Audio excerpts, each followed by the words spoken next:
அடுத்ததாக பார்க்கக்கூடிய ராசிக்காரர்கள் மகரம். மகர ராசிக்காரர்களுக்கு அம்மன் வழிபாடு மிக முக்கியம். அசிடிட்டி, வயிறு தொந்தரவு, வயிறு சம்பந்தப்பட்ட உறுப்புகளில் கவனம். பிள்ளைகள் விஷயத்தில் கோபதாபம் கூடாது. பிள்ளைகளுடைய படிப்பு, உத்தியோகம், தொழில், வியாபாரம் சம்பந்தப்பட்ட விஷயத்தில் அவர்களுக்கு ஒரு சிக்கல் காணப்படுகிறது. நீங்கள் அந்த சிக்கலில் போய் எண்ணெய் ஊற்றி அதை பெரிதாக்காமல் தண்ணி ஊற்றி அணைத்து விட்டு அவர்களுக்கு என்ன பிரச்சனையோ அதுக்கு சால்வ் செய்வதற்கு முயற்சி பண்ண வேண்டும். அபிராமி அந்தாதில் இருக்கக்கூடிய 40, 59, 75 கண்டிப்பாக மகர ராசிக்காரர்கள் படிக்க வேண்டும். வாகனங்களில் வித்தைகள் வேண்டாம். தேக ஆரோக்கியத்தில் அதீத கவனமாக இருக்க வேண்டும். தடுக்கலாக வழுக்கலான இடங்கள், தடுங்கி விழுவதெல்லாம் படிக்கட்டிலில் கவனம். மகர ராசிக்காரர்களுக்கு தொழிலிலோ, உத்தியோகத்திலோ, வியாபாரத்திலோ, சுபகாரியத்திலோ, பணவரவிலோ, முதலீடுகளிலோ, வண்டி வாகனத்திலோ, விற்பதிலோ எல்லா தடைகளும் நிவர்த்தி.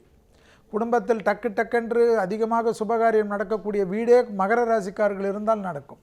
ஆனால் மகர ராசிக்காரர்கள் குடும்பத்தில் அதீத கவனமாக இருக்க வேண்டும். துணை அல்லது துணைவியார் விஷயத்தில் கோபதாபம் இருக்கக்கூடாது. துணை அல்லது துணைவியார் விஷயத்தில் சிறிய வாக்குவாதங்கள் பெரிய அளவு கஷ்டத்தையும் பெரிய அளவு சங்கடத்தையும் ஏற்படுத்தி தரும். பூமி சம்பந்தப்பட்ட விஷயத்தில் கோபதாபங்கள் கூடாது. தொழில் சார்ந்த விஷயத்தில் நல்ல முன்னேற்றம் ஏற்படும். வியாபாரத்தில் இருந்த சிக்கல் படிப்படியாக தீர்வது கண்கூடாக பார்க்கலாம். தொழில் ஏற்றம், உத்தியோகம் ஏற்றம், வியாபாரம் ஏற்றம், படிப்பேற்றம் என்ற ஏற்றத்துக்கு உண்டான அற்புதமான காலகட்டம் மகர ராசிக்காரர்களுக்கு. மகர ராசிக்காரர்களுக்கு குரு பார்வை இருப்பதனால் எதை பற்றியும் யோசித்து கொண்டே இருக்கிறது. இது இப்படி ஆகுமோ, அது இப்படி ஆகுமோ என்று நினைப்பது தவறாகிவிடும். முன்னோக்கி வைத்த காலை முன்னோக்கியே சென்று கொண்டிருங்கள். அனுகூலமாக காணப்படும். குழந்தைகள் விஷயத்தில் மட்டும் கோபதாபம் வேண்டாம். குழந்தைகள் வண்டி வாகனத்தில் கவனமாக பார்த்து கொள்ளுமாறு அன்புடன் கேட்டுக்கொள்ளுங்கள். முதலீடுகள் இந்த காலகட்டத்தில் செய்யவில்லை என்றால் எப்பொழுது செய்வீர்கள் என்பதை யோசித்துக் கொள்ளுங்கள்.